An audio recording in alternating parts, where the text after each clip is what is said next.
Hello, my name is Dr. Mark Reisman, and I'm very pleased to record for the Scottsdale Interventional Forum virtual program a talk on valve and valve TAVR, predicting when the coronaries are at risk.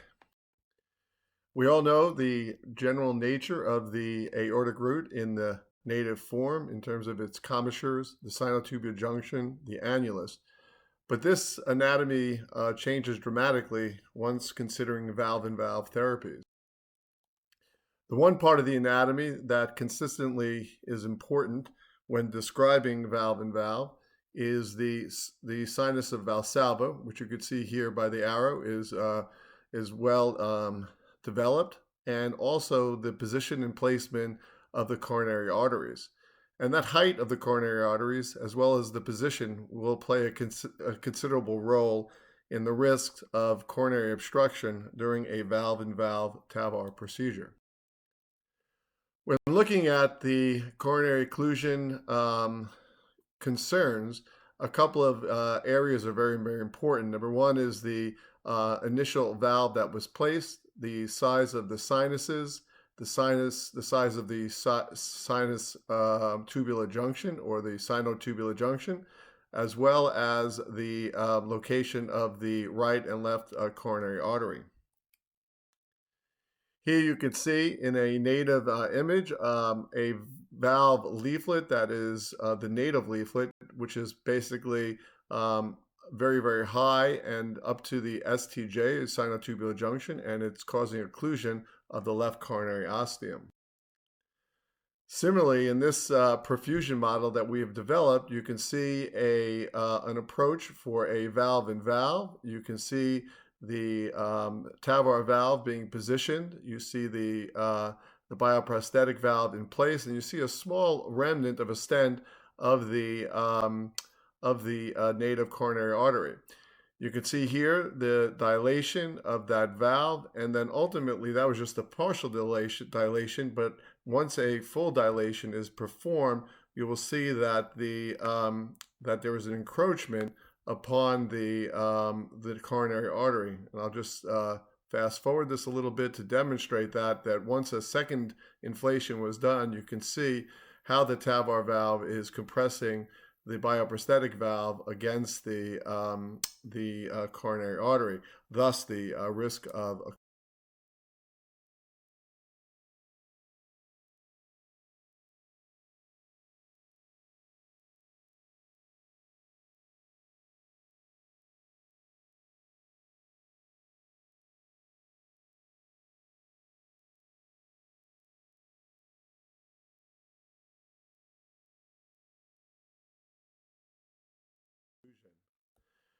There are a large number of bioprosthetic valves that are surgically placed.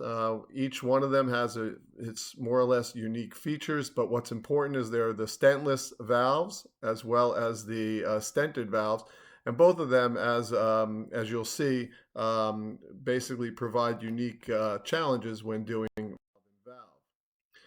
As well as the bioprosthetic surgical valves, there's now an assortment of TAVR valves that are available. And multiple studies have been done looking at the variety of valves, which are higher and lower risk for a valve in valve coronary obstruction.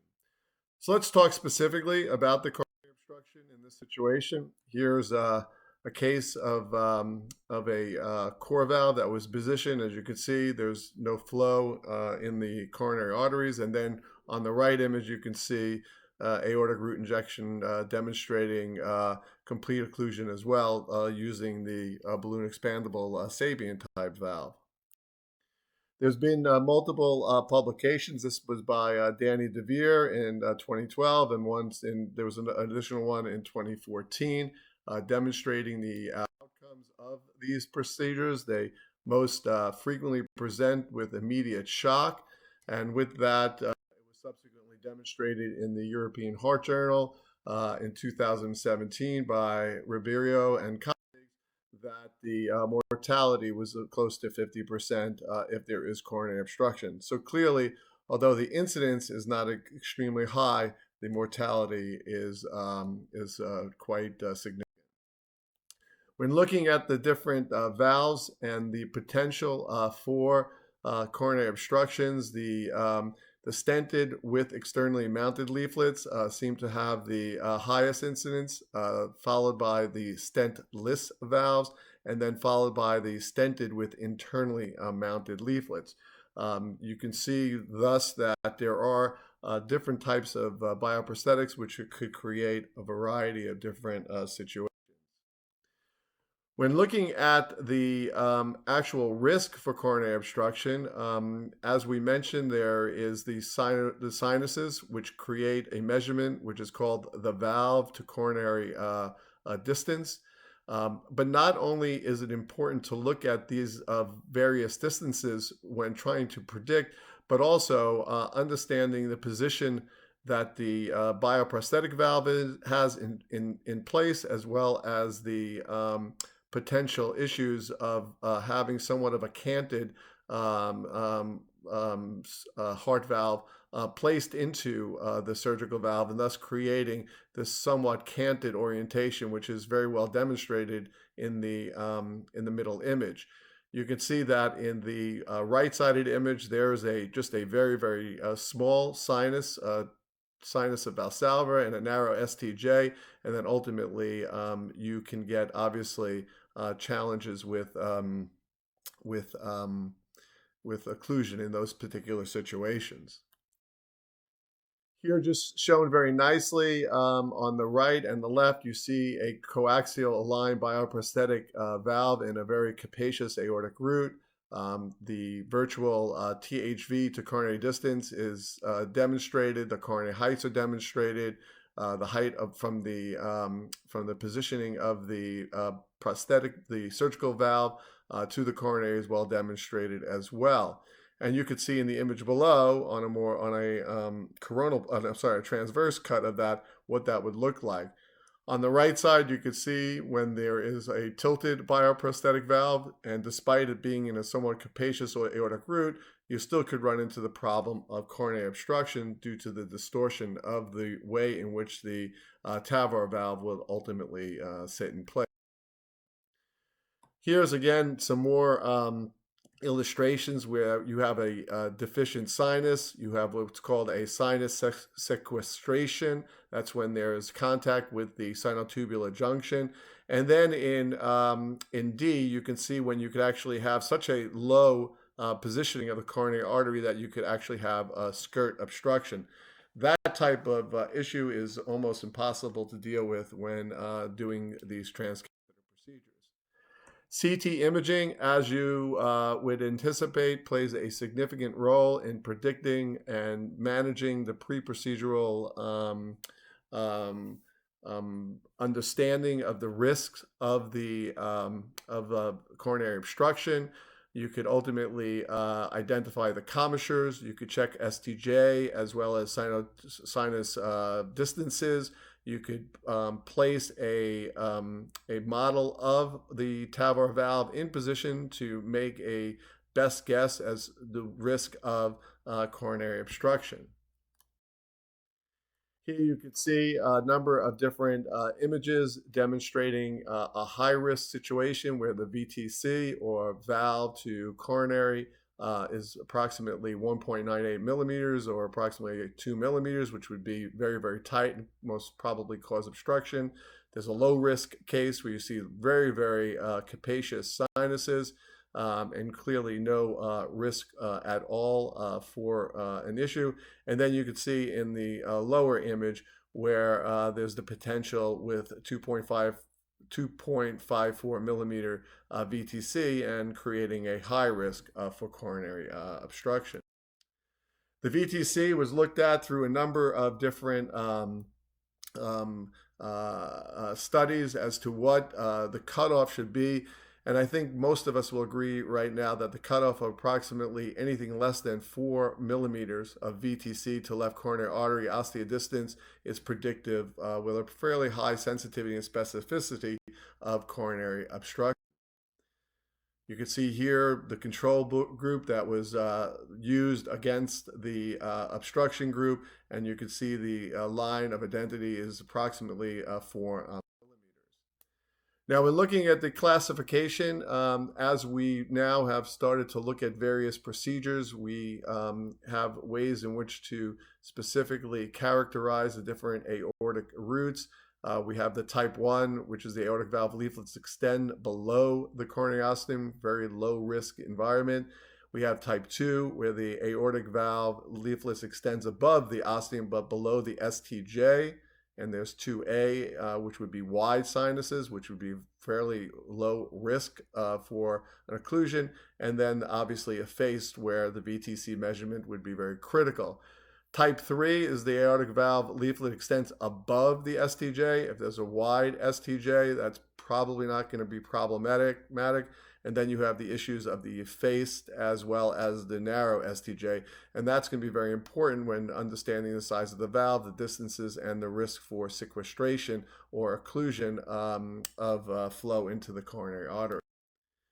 So when you're assessing the risk for coronary artery obstruction, you look whether or not the leaflet extends above the coronary ostium. If the answer is no, you probably could just go ahead and do conventional TAVR. If it's yes and the VTC is less than 4, then you basically have to consider a basilica procedure, which I'll just discuss in the subsequent slides. If the answer is no, then you have to look at the leaflets, whether they extend above the STJ, and that is yes. Then you have to use that virtual STJ measurement in order to basically define whether a basilica would be required. The basilica procedure is a procedure where we lacerate the leaflet. You can see a conventional standing up almost of the bioprosthetic leaflets in the left image. And then on the right image, you can see both with the balloon expandable and self-expandable valve, how one could provide a laceration and thus create access for coronary flow. The first in-man basilica, I'm proud to say, was performed in Seattle in July of 2017. It was really guided by my partner, Danny DeVere, and you see in the image Dr. Gabriel Aldea as well. And the idea, again, is a laceration of the leaflet that's in front of the coronary artery, thus allowing flow into the coronary artery. Not only have we learned a lot about this laceration, but we also learned about the eccentricity of the coronary ostium. So it's critical that we understand where the coronary lies with respect to where the laceration is being performed, so we maximize the opportunity to get an excellent result. This eccentricity can be well demonstrated with CT, and CT pre-planning for the basilica is obviously a critical part of the overall procedural planning.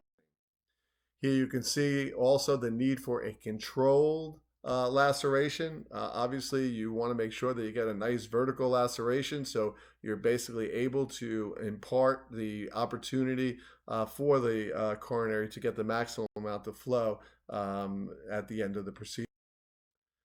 In order to do that, there's a lot of pre-planning. Again, using CT, we look at the side view to understand the orientation of the annular plane and the coronary ostium, and then ultimately where our catheter would sit. Do what's called the front view as well. Again, trying to center, or if it's off axis, the coronary artery, optimize the opportunity both in terms of the angulation of the image intensifier as well as where we position our catheters.